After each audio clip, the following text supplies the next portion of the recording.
Please.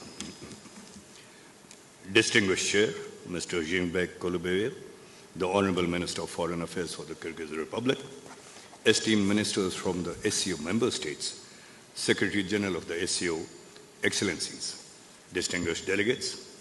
At the outset, I would like to express my warm gratitude to our Kyrgyz host for the gracious welcome and the warm hospitality accorded to our delegation. It is a privilege to be with all of you this morning in the heart of Asia, on the shores of the historic Ishikul Lake, home to the legendary author Chingiz Atmatov.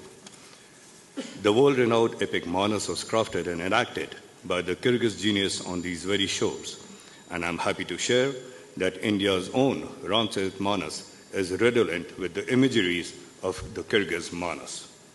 Excellencies, India congratulates SCO's Kyrgyz chair for an able and efficient leadership in these times of uncertainties and persisting global challenges. In this quarter of the century, SCO has earned for itself a distinct identity and respect in the contemporary geopolitical arena.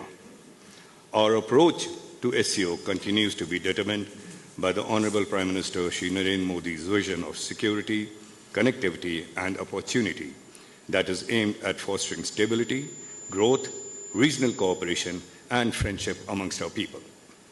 And as we celebrate the 25th anniversary of the Shanghai Cooperation Organization, this is also an occasion to evaluate and to introspect. In the rapidly evolving world order, the emergent security challenges, conflicts, food and energy uncertainties, erratic supply chains, extreme climate events, and uneven economic recoveries have impacted the Global South adversely and disproportionately. India firmly believes that only a reformed multilateralism and meaningful cooperation amongst the member states can help efficaciously address these contemporary global scenarios. It is incumbent that the SCO remains resolute in promoting an inclusive, representative, and multipolar international order based on sovereignty, territorial integrity, and international law.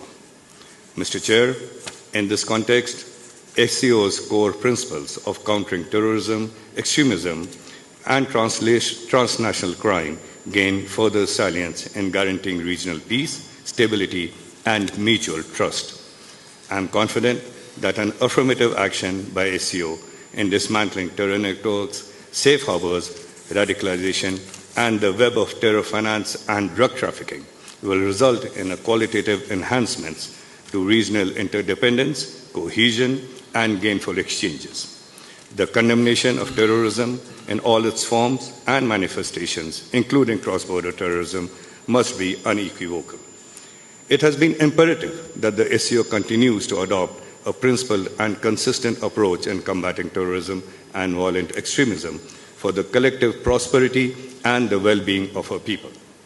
Excellencies, marked by the rugged terrain and distinct cultural realms, connectivity continues to be the obvious and yet the most challenging of the tasks for the SCO geography. India continues to support initiatives aimed at trade and transit facilitations. The International North-South Transport Corridor, the Chabahar, and the TAPI projects, together with the transnational energy grid initiatives, are key to the region's economic resilience. Respect for national sovereignty and territorial integrity, based on the principles of transparency, inclusivity, and financial sustainability, shall remain integral to these ventures. Excellencies, India stands ready to strengthen cooperation in the contemporary and emerging technologies such as digital innovation, information and communications, and artificial intelligence, promoting linkages across the academia, startups, and innovation ecosystems will impart further momentum to our shared developmental aspirations. We must continue to leverage the increasing potential of culture, yoga, and traditional medicine to further our bonds of friendship and people-to-people connect, especially amongst our youth.